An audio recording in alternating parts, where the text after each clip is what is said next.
like to welcome Amber and Bradley, who will tell you more about the Youth Commission.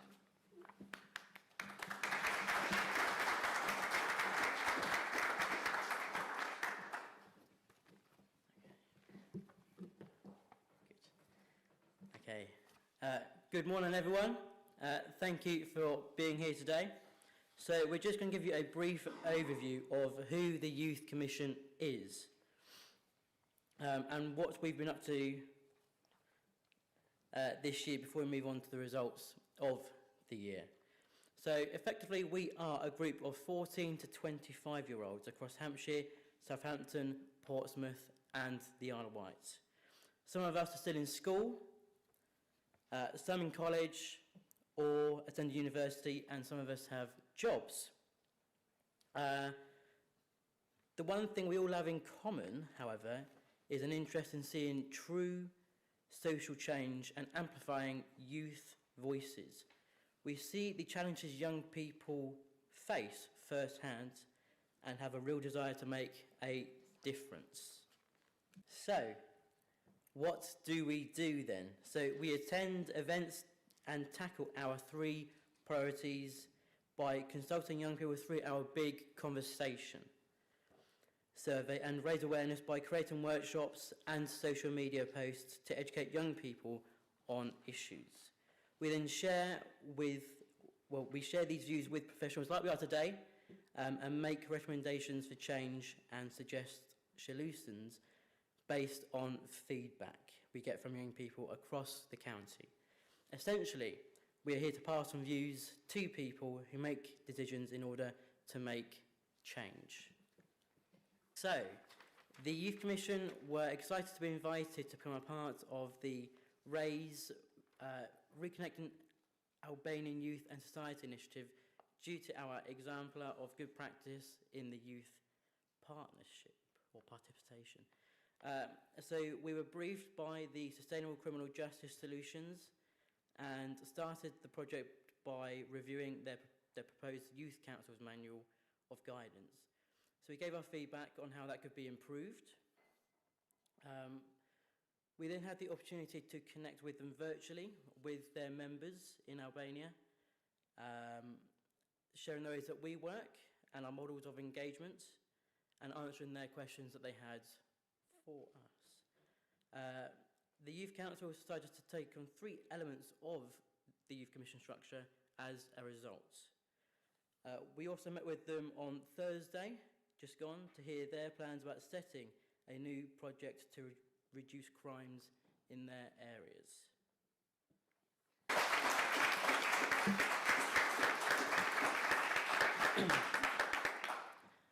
So, difficult to lead on from that now, isn't it?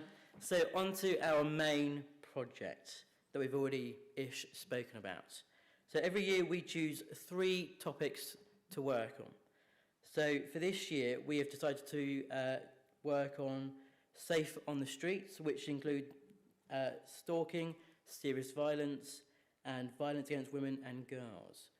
We've also chosen substance misuse, particularly in response to the reports last year over the needle spiking that we heard in the news, and hate and hostility, partly carried on from last year, as we still found it to be an important and necessary priority.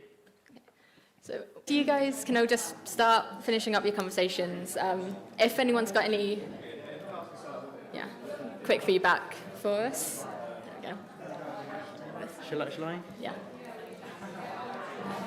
All right, everyone, if we could just wind up our conversation very quickly for me, please. Thank you. That's it. 1 more minute, very quickly, 1 more minute. Very quick.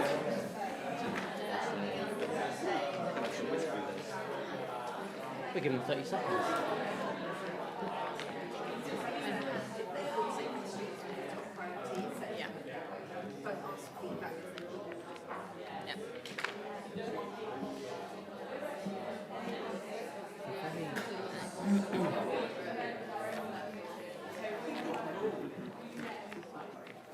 Should we go? Yeah.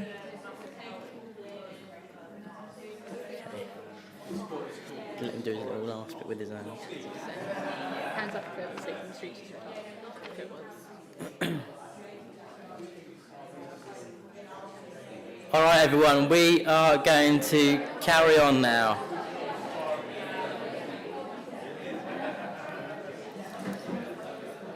So, very quickly, put your hand up if safe on the streets was your top priority. Hands up for hate and hostility. Hands up for substance misuse. Ooh, savage. Okay. So we've heard your views.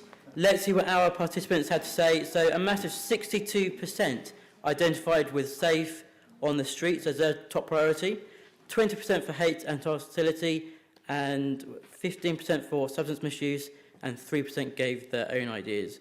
Thank you for taking part, and we can move on to looking at the work of our subgroups in more detail. Can I just ask a question about the results? Yes, yeah. So, in your big conversation responses, do you have an idea of what that looked like in terms of respondents? In terms of ages and, sex? Okay. The link in the report that takes you to Tableau, which is broken down, Natasha's team has put that all there for you. Oh, lovely, thank you.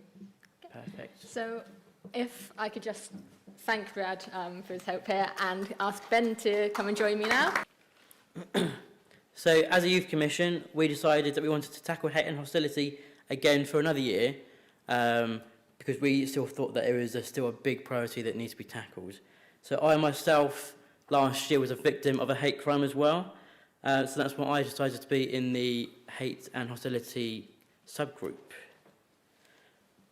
Yeah. So this is, will it work? I do a little video. This is what a couple of our members from our group said as well. There we go. Hi, I'm Janie. Hi, I'm Julia. In Hate and Hostility, we aim to tackle discriminatory attitudes and behaviours where an individual or group causes a divide. We chose this priority to spread awareness and to achieve early intervention to mend the social divide. Perfect. Hi, I'll I'm do it Janie. again. There we go. So, what have we done? So we worked closely with the CPS throughout the year and undertaken sessions to do with our priorities. Recently, law students from the Solent University worked with staff from the CPS to deliver a mock trial for us. The court case was around disability hate crime, where the defendant was charged with assault. An uplift was applied to their sentence as a result of the hate crime. So those are just a few things that we do with the CPS every year to help us become more involved and engaged with what they do as an organisation. And on the screen there are just a few quotes from our big conversation. A lot of hate crime appears on social media, but also anonymously as well. I'll quickly move on. There we go. So on to our second recommendation. So we need to be aware of the impact of being a bystander, and how stepping up or becoming an upstander can have a monumental positive impact on people's attitudes.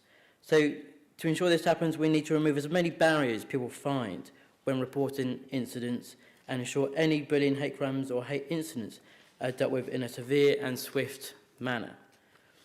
So this could all be incorporated in a year-long campaign by providing information to young people via their educational settings in the hope that the negative stigma of being an upstander can be reduced.